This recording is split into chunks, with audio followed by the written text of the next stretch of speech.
जनाब Salim engineer, national vice president Jamaat Islami Hind, आप अपना मैसेज हमें दें।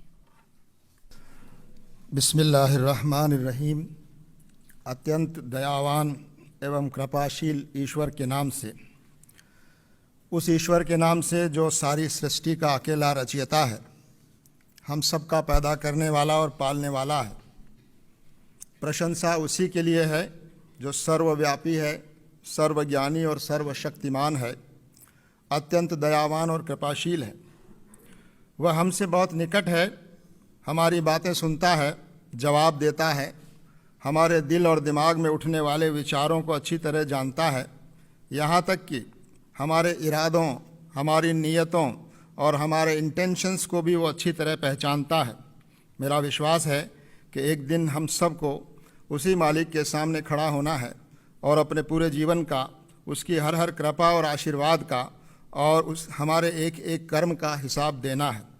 ईश्वर की विशेष कृपा और शांति हो उन तमाम ईश दूतों, संदेष्टाओं और पैगंबरों पर जो ईश्वर के आगे संपूर्ण समर्पण का संदेश और मार्गदर्शन लेकर इस धरती पर भेजे गए।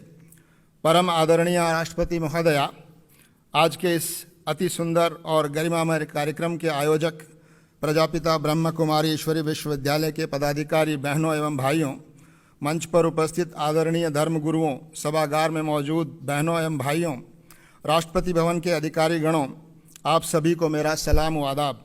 आप सब पर ईश्वर की विशेष कृपा और आशीर्वाद हो। आज के सुंदर कार्यक्रम का हिस्सा बनने पर मैं अत्यंत खुशी और गर्व महसूस करते हुए ईश्वर का शुक्रिया अदा करता हूँ। इस सच्चाई को सब धर्मों और आस्थाओं के लोग स्वीकार करते हैं कि धरती पर जितने इंसान मौजूद हैं वे सब एक ही माँ बाप की संतान हैं, यानी आदम और हव्वा की संतान हैं। हम सब की रगों में एक ही माँ बाप का खून बह रहा है। ईश्वर के सभी पैगंबरों ने और अंतिम पैगंबर हज़रत मोहम्मद सल्लल्लाहु अलैहि वसल्लम ने ईश्वर के इस संदेश को आम किया कि तमाम इंसान बराबर हैं, कोई बड़ा और कोई छोटा, कोई ऊंचा और कोई नीचा नहीं है। हर इंसान की इज्जत और उसका सम्मान होना चाहिए। हर मानव की गरिमा की रक्षा की जानी चाहिए। धर्म, जाति, लिंग, भाषा, क्षेत्र या विचारधारा किसी भी आधार पर किसी के अधिकार कम या ज़्यादा नहीं हो सकते। किसी के साथ भी भेदभाव न हो, यह समाज को और व्यवस्था को मिलकर सुनिश्चित करना चाहिए। हज़रत मोहम्मद साहब ने फरमाया, अल खल्को अयालुल्लाह, यानी ये सारी सृष्टि और ये सारे प्राणी ईश्वर का एक परिवार और कुनबा और ख़ानदान है। इसी तरह कहा गया, वसुधैव कुटुम्बकम, यह हमारे देश की सांस्कृतिक बुनियाद को बयान करने वाला वाक्य है।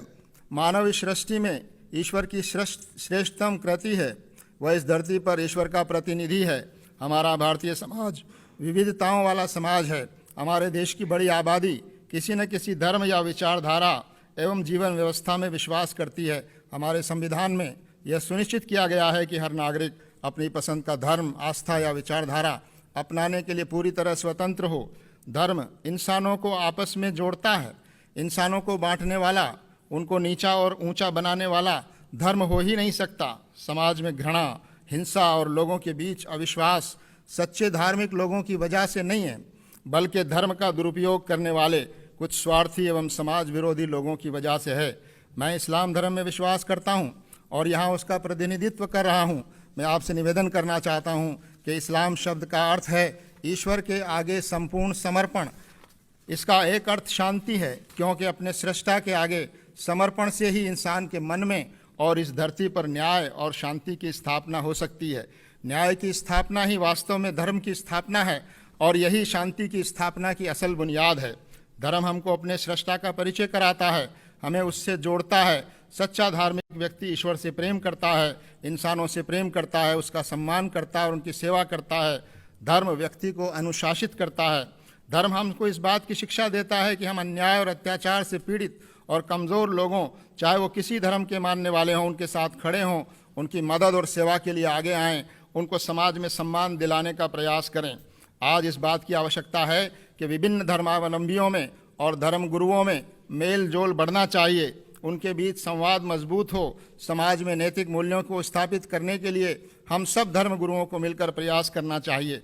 हम सभी धर्मों के धर्म गुरुओं को इस महत्वपूर्ण काम में पहल करके साथ मिलकर समाज में जागृति लाने आपसी सद्भाव और विश्वास को मजबूत करने का यह पवित्र कार्य करना चाहिए और हम लोग ये कार्य कर भी रहे हैं, लेकिन इस कार्य को और अधिक सक्रियता से करने की आवश्यकता है। मैं ईश्वर से प्रार्थना करता हूँ कि वह हम सबको देश और समाज के प्रति अपना दायित्व पूरा करने की प्रेरणा और शक्ति प्रदान करे, ताकि हम सब मिलकर शांति पर आधारित और नैतिक मूल्यों पर आधारित और न्याय पर आधारित एक समाज का निर्माण कर सकें और भारत को प्रगति और समृद्धि की राहों पर आगे ले जा सकें।